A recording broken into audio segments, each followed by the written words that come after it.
Ok, vamos entonces con la tercera charla. Va a estar a cargo el pastor Richard Latín. Él viene llegando de Pichilemu, la capital del surf.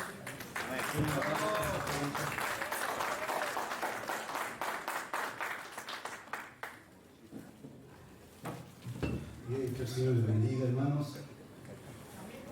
Qué placer estar acá nuevamente compartiendo. Yo no sé si a ustedes les gusta que hagamos estos seminarios de vez en cuando, ¿no es cierto? Entonces eso nos anima a continuar planificando, hablando. Y qué bueno que lo podemos hacer en conjunto, eso es glorioso, ¿no es cierto? Y esperamos que se puedan adherir otros pastores, digamos, a estos seminarios y así afectar la ciudad de Rancagua, tan hermosa, un poquito menos que Pichilemu.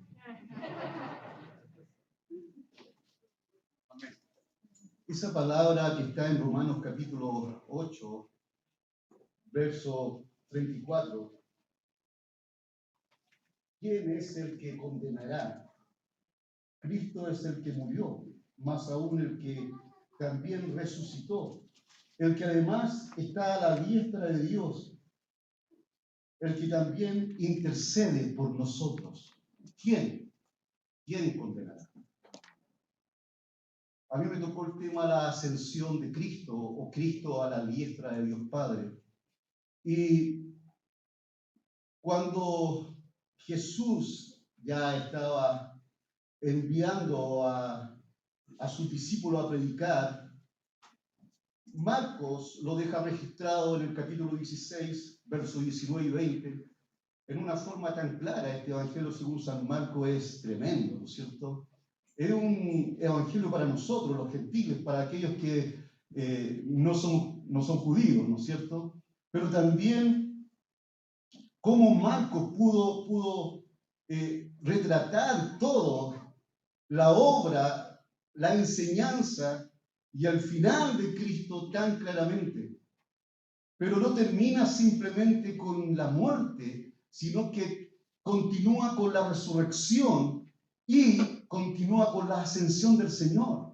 Como diciendo, mira, esto tiene que quedar reflejado, que es un hecho, ocurrió, sí ocurrió. Y tenemos a los apóstoles como evidentes, como unos, estando ahí como tan claramente viendo toda esta ascensión.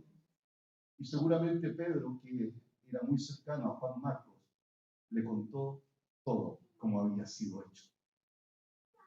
Y aquí, ¿no es cierto?, podemos ver en Marcos algo interesante. Dice en el capítulo 16, verso 19, y el Señor, después que les habló, fue recibido arriba en el cielo y se sentó a la diestra de Dios. Y ellos, refiriéndose a los apóstoles, saliendo, predicaron a todas partes, ayudándole al Señor y confirmando la palabra con las señales que le seguían. Y termina Marcos diciendo, amén. Le seguía señales, amén. Estaba ahí, amén. Estuve ahí, estuvieron, lo vimos.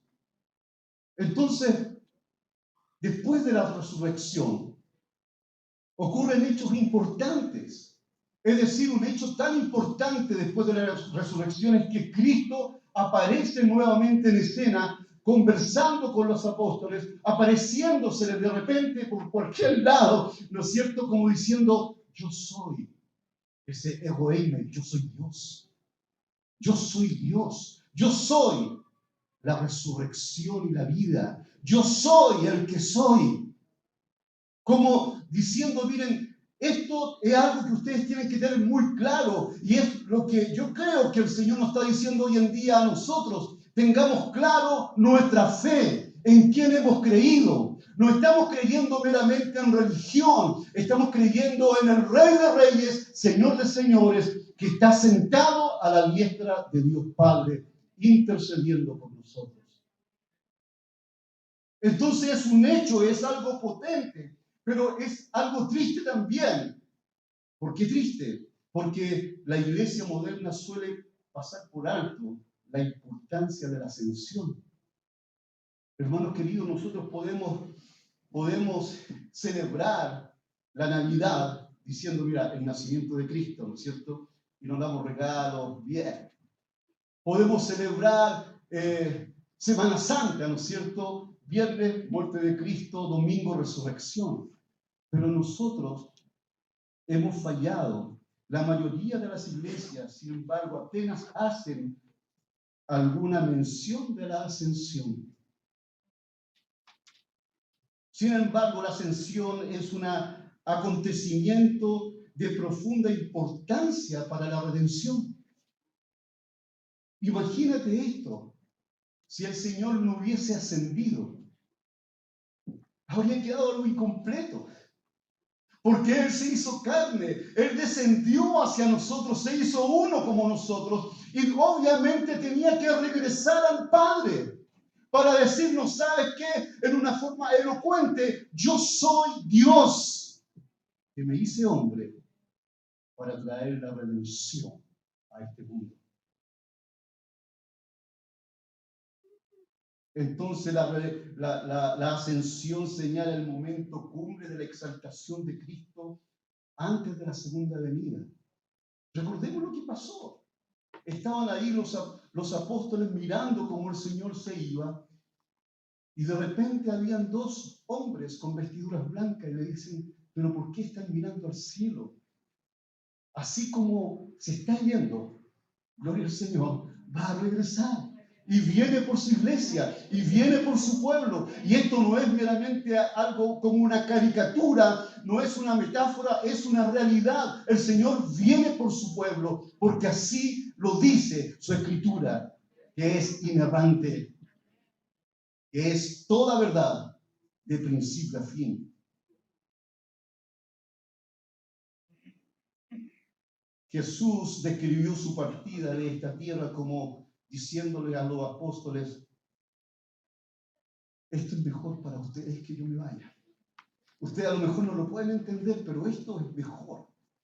Si yo no me voy, yo sé que me van a extrañar, pero si yo no me voy, van a haber cosas que no van a suceder. Es necesario, a ustedes les conviene que yo me vaya. En Juan 16:7 dice, pero yo os digo la verdad, os conviene que yo me vaya, porque si no me fuere, el Consolador no vendría a vosotros, mas si fuere, os lo enviaré. Y gloria al Señor por el Consolador. El amado Espíritu Santo que está en cada uno de nosotros. Ese amado Espíritu Santo que nos redarguye. Ese amado Espíritu Santo que nos pega, así, ¿no es cierto? Cuando estamos haciendo cosas que no convienen. Ese amado Espíritu Santo es real. Es parte de este amado Dios Trino. Dios Padre, Dios Hijo, Dios Espíritu Santo. Entonces la primera vez que Jesús les anunció su pronta partida a los discípulos, estos se entristecieron. Sin embargo, más adelante pudieron reconocer la importancia de este gran acontecimiento. Al principio se resintieron, dijeron, no, pero ¿qué va a hacer de nosotros? Se nos fue nuestro líder, se nos va. ¿Qué va a pasar con nosotros? Pero luego de Hechos, capítulo 2, estaba todo muy claro hasta el día de hoy. Estamos muy claros de la obra redentora de Cristo. Y Lucas lo deja así registrado con respecto a la ascensión. En Hechos capítulo 1, verso 9 al 11, dice, y habiendo dicho estas cosas, viendo ellos, fue alzado y le recibió una nube que le ocultó de sus ojos.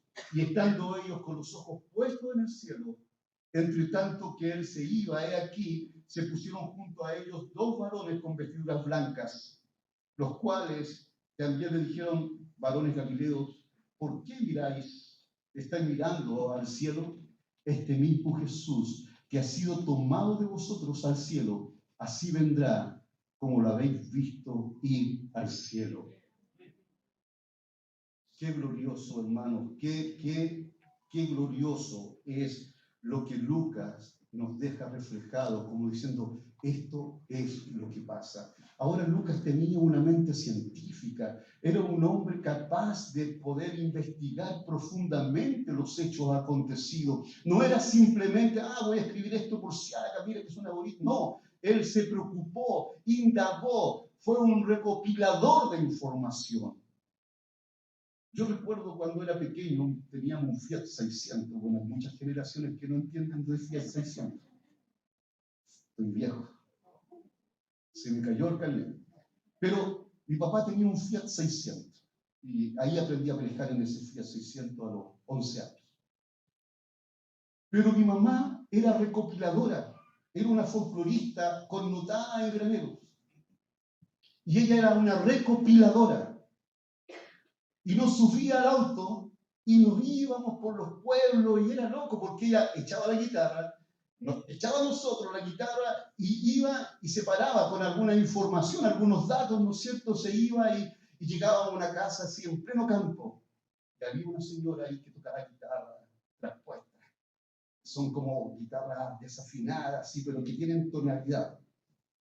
Y ahí se sentaba toda una tarde. Y mi mamá escribía los cuadernos, y lo escribía, y lo escribía. Mi hija mayor, la Swami, se quedó con toda esa recopilación. Lesa. Pero ella tomó toda esa información, la Swami la tiene, ni siquiera yo. Pero ella hacía una investigación de los vestuarios, todo, y luego lo llevaba al grupo Trayena en Granero y lo exponía, y ellos hacían los vestuarios de acuerdo a toda esta información, y era como una música de recopilación, verdadero folclore, llamaba ella. Lucas hizo una investigación profunda. Lucas no solamente veía, ¿no es cierto?, como lo que Pablo podía comentar o algún otro hermano podía comentar, sino que él se conectó, se fue a las fuentes para decirnos, mira, esto aconteció. Jesús subió al cielo en una nube. Estábamos ahí mirándoles. Y fue llevado a los cielos y sentado a la diestra de Dios. Ahora observamos a Jesús subiendo en una nube. Esto es probablemente una referencia al Chijiná. El Chijiná de Dios. Es la presencia del Señor, la nube de la gloria. El Chijiná, esta palabra no se encuentra en la Biblia, sin embargo, es un término que los judíos implementaron en sus tradiciones orales, que se transmitía de generación en generación. El Chijiná es una palabra que se utiliza para referirse a la majestuosidad, presencia, manifestación de Dios, como diciendo, Dios está en este lugar, su presencia está en este lugar, su Chijiná está en medio nuestro. Y eso lo podemos ver en Éxodo, capítulo 25, verso 8. Dice después, me harán un santuario para que yo habite entre ustedes, como el Señor ordenándole a Moisés. En Éxodo 24, 16 dice, y la gloria de Jehová reposó sobre el monte Sinaí, y la nube le cubrió por 6 días, y al 7º día llamó a Moisés en medio de la nube. Entonces podemos ver que, aunque la palabra Shekinah no se encuentra en la Biblia, tiene un significado. Y que este suele referirse a la presencia de Dios manifestada a su pueblo en todas partes. Que descendía para habitar entre los hombres en el tabernáculo, en el lugar en el lugar de reunión, ahí ese lugar santísimo. La Shekinah supera el resplandor de cualquier otra nube. No era una nube común y corriente. No era una nube como la que tú puedes ver, ¿no es cierto?, con estos días de invierno. Era una nube que reflejaba la gloria de Dios. Es la manifestación visible de la gloria y el resplandor de Dios. Por lo tanto, la manera de la partida de Jesús no fue para nada ordinaria. No fue algo como común y corriente, fue un momento asombroso, de un esplendor asombroso. Ascender significa subir o elevarse. Sin embargo, la expresión ascendió es utilizada con respecto a Cristo con un significado más profundo, más rico y más específico. La ascensión de Jesús fue un acontecimiento singular. No fue como lo que ocurre, ¿no es cierto?, en Génesis capítulo 5, verso 24, como lo que sucedió con Enoc. es cierto?, que fue tomado y fue llevado.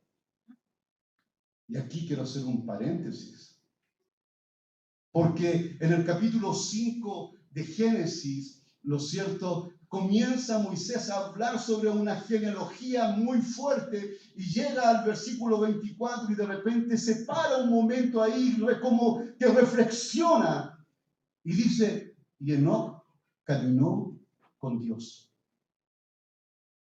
Y solamente quiero tomar unos par de minutos para decir algunas cosas con respecto a esto. ¿Qué es caminar con Dios? Todos los que estamos aquí reunidos hoy, todos los cristianos en el mundo, caminan con Dios.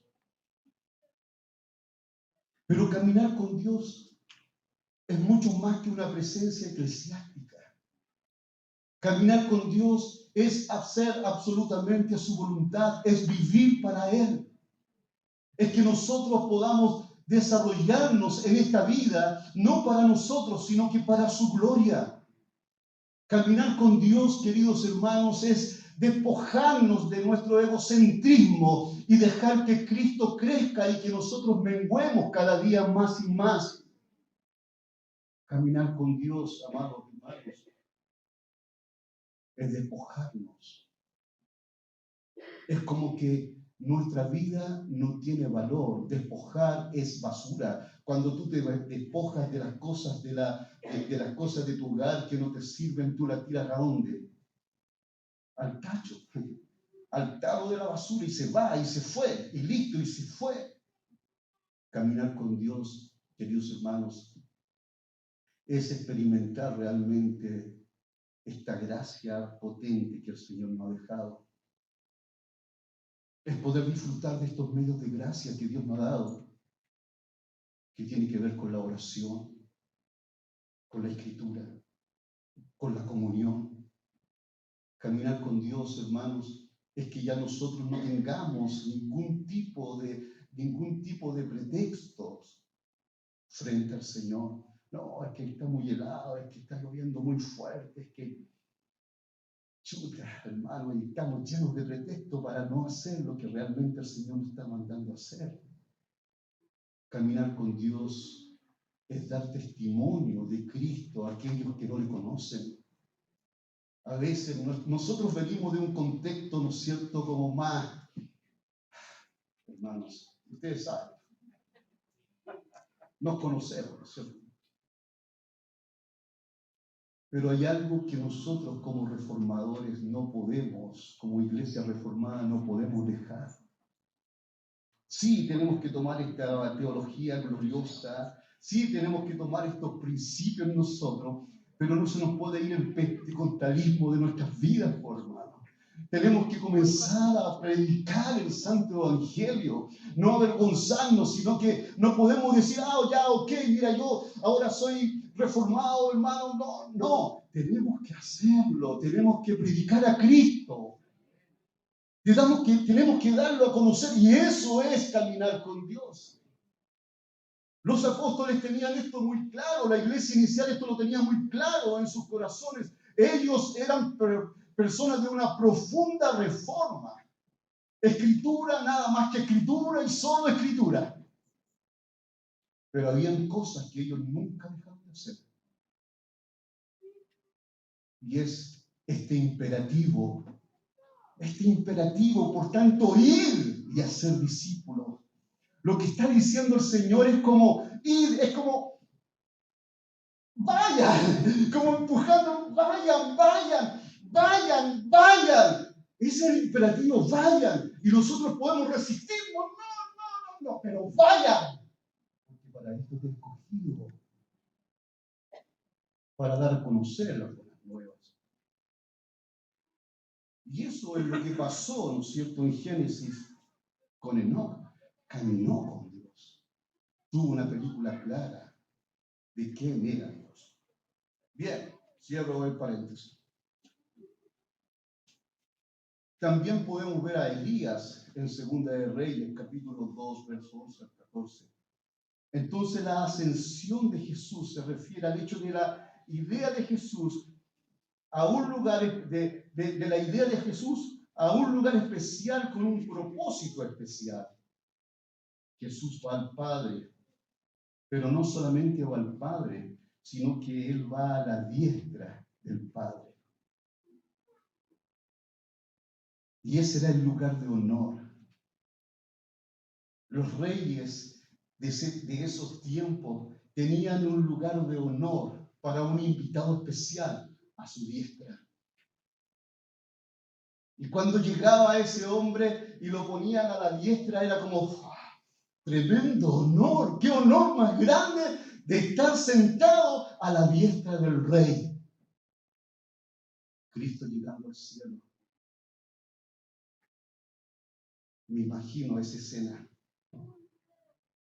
como el Padre esperándole, abrazándole,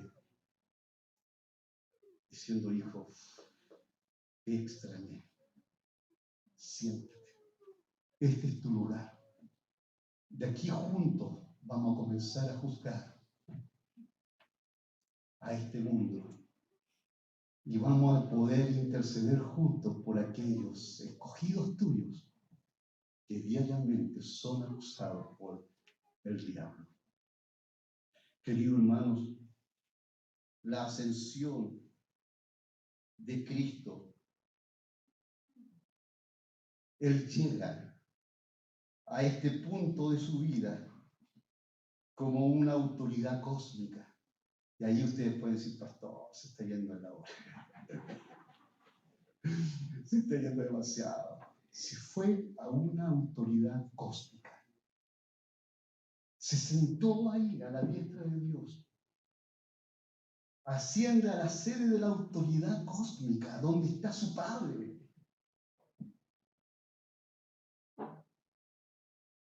Cuando Pablo le escribe a la iglesia en Colosas, habla de esta autoridad cósmica. Ahí en Colosenses capítulo 1, versos 15 al 20. Yo a esa parte de la escritura, hace muchos años atrás, le puse música. Y por eso que me acuerdo tan claramente de ese párrafo. Dice: Él es la imagen del Dios invisible, el primogénito de toda creación, porque en Él fueron creadas todas las cosas, las que hay en los cielos, las que hay en la tierra. Imagínate, la autoridad visible e invisible, sean tronos, sean dominios, sean principados, sean potestades, todo fue creado por medio de Él y para Él. Esa es la autoridad de nuestro Señor Jesucristo. Todo lo que tus ojos pueden ver y todo lo que nosotros no podemos ver, pero sí los científicos lo están viendo, es obra de su creación. Y Cristo asciende a esta autoridad cósmica y se sienta ahí, al lado de su Padre.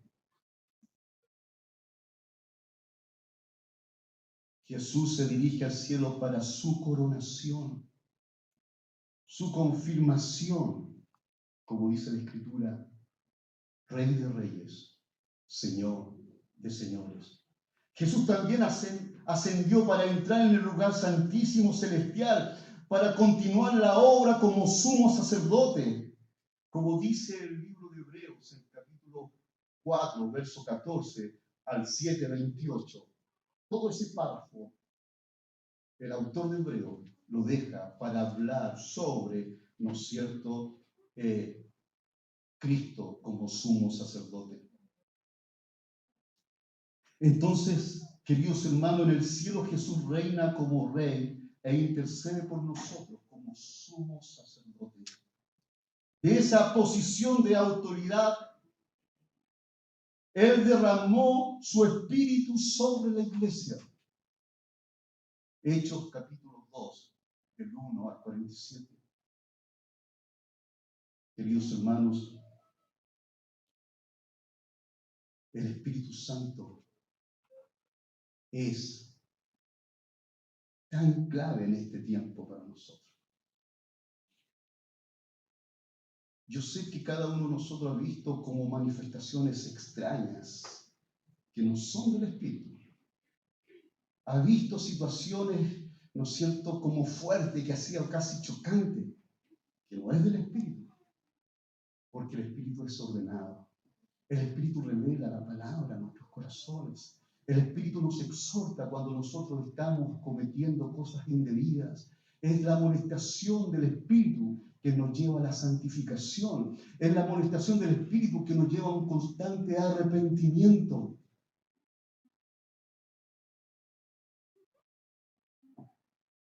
Juan Calvino señaló que Jesús en forma corporal no ha dejado de estar con los fieles su auxilio y potencia, ni ha dejado de manifestar, y así, aunque habiendo subido al cielo, haya sido quitada de nuestra vida su presencia, la virtud de su presencia continúa con nosotros. Cuando Jesús ascendió al cielo para su coronación como Rey de Reyes, se sentó a la diestra de Dios Padre. Porque la diestra de Dios es la sede de la autoridad de Dios. Porque allí el Señor va a juzgarnos a cada uno de nosotros. De esta posición Jesús gobierna, administra su reino y preside como juez del cielo y de la tierra. A la diestra del Padre, Jesús ocupa la posición como cabeza de su cuerpo, que es la iglesia. Como dice en Colosenses 1:18, y Él es la cabeza del cuerpo, que es la iglesia, el que es el principio, el primogénito de entre los muertos, para que en todo tenga la preeminencia. Pero en esta posición, la autoridad y la jurisdicción y la administración de su gobierno se extiende más allá de las esferas de la iglesia, alcanzando a todo el mundo. Aunque es posible distinguir la iglesia y el Estado dentro del dominio de Jesús, estas nunca están separadas o divorciadas. Cada gobernante es puesto porque el Señor así lo quiso. Y si nos tocó lo que nos tocó, simplemente tenemos que orar al Señor. Su autoridad se extiende a ambas cosas. Todos los gobernantes de este mundo deberán rendirle cuenta al Señor y serán juzgados por Él en su función como Rey de Reyes y Señor de Señores. Todas las personas en el cielo y en la tierra han sido llamadas por Dios para reverenciar la majestad de Jesús, para ser gobernadas por su mano, para para rendirle el homenaje debido y para someterse a su poder. Hermanos queridos, sometamos a Cristo. No continuemos luchando. Dios nos escogió. A lo mejor la pregunta es, ¿pero por qué, Señor, a mí? ¿Por qué yo? La respuesta frente a eso es como el Señor diciendo, porque en ti me voy a glorificar. Porque yo te escojo a ti siendo el más pecador de todos, porque en ti me voy a glorificar. Porque lo necio de Dios, lo menospreciado de Dios, escogió Dios. ¿Pero para qué? ¿Para que el hombre sea glorificado? No, para que Él sea glorificado en medio de nosotros. Amén. Jesús tiene la autoridad para derramar su espíritu sobre la iglesia. Pero Jesús derramó su espíritu recién después que se hubo sentado a la diestra de Dios. El Espíritu ejerce su ministerio en subordinación al Padre y al Hijo, que juntos lo enviaron para aplicar la obra de Cristo para la salvación de los creyentes.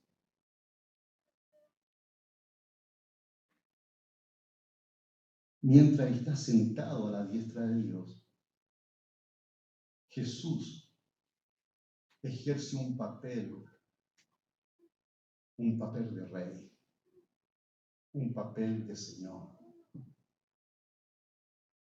Pero también cumple un papel como juez cósmico.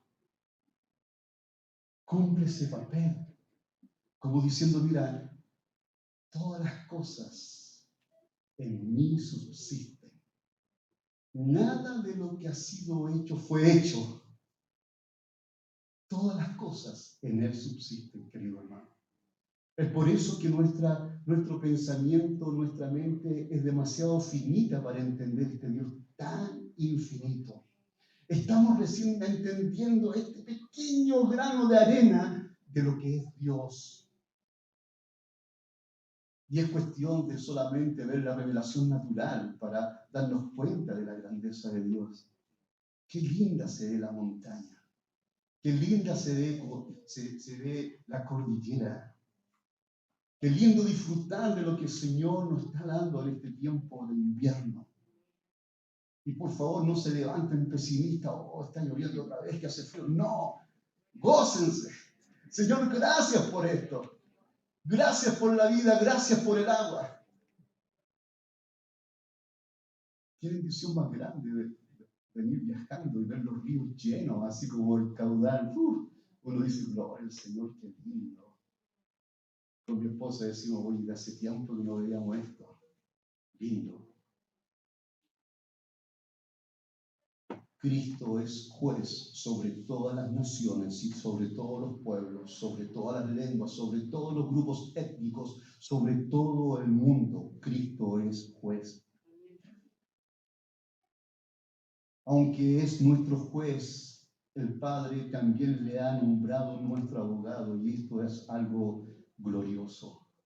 Él es nuestro juez y es nuestro abogado. Y Juan lo deja reflejado en su primera carta, ¿no es cierto? En primera de Juan, capítulo 2, versos 1 y 2, dice, hijitos míos, estas cosas os escribo para que no pequéis. Y si alguno hubiere pecado, abogado tenemos para con el Padre, a Jesucristo, el justo. Es nuestro defensor, querido hermano.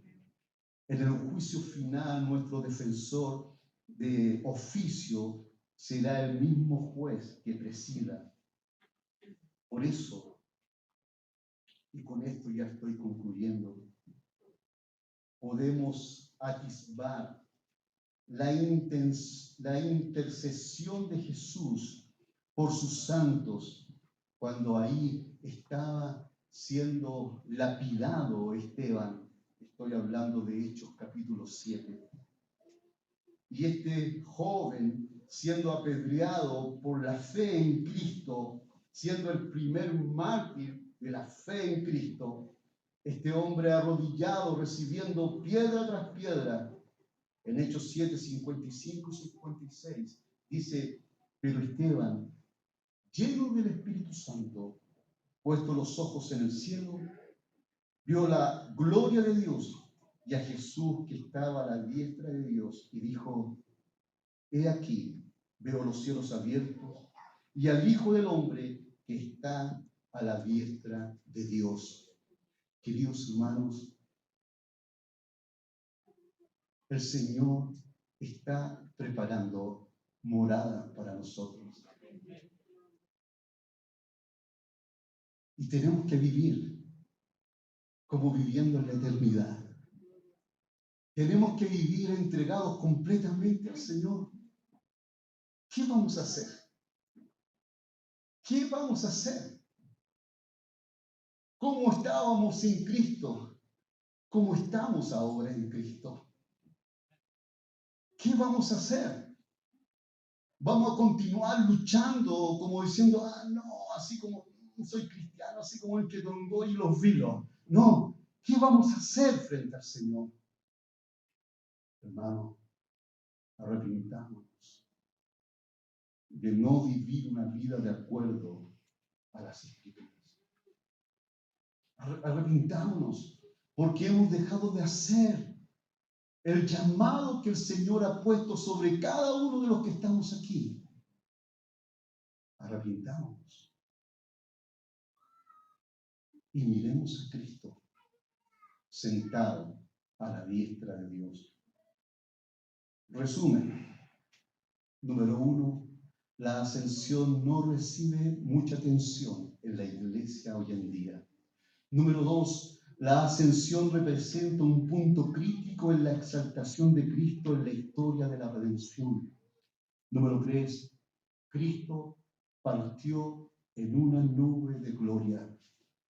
4, Cristo ascendió a un lugar específico para un propósito específico, su coronación como Rey de Reyes y Señor de Señores.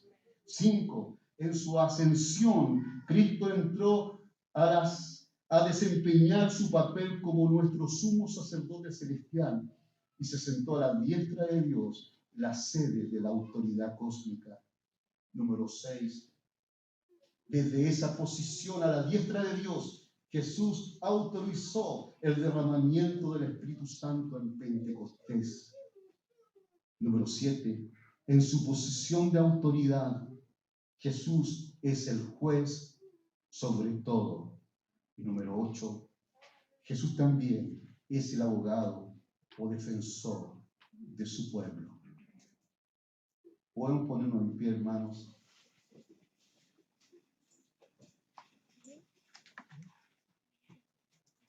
Vamos a tener ese tiempo de oración al Señor.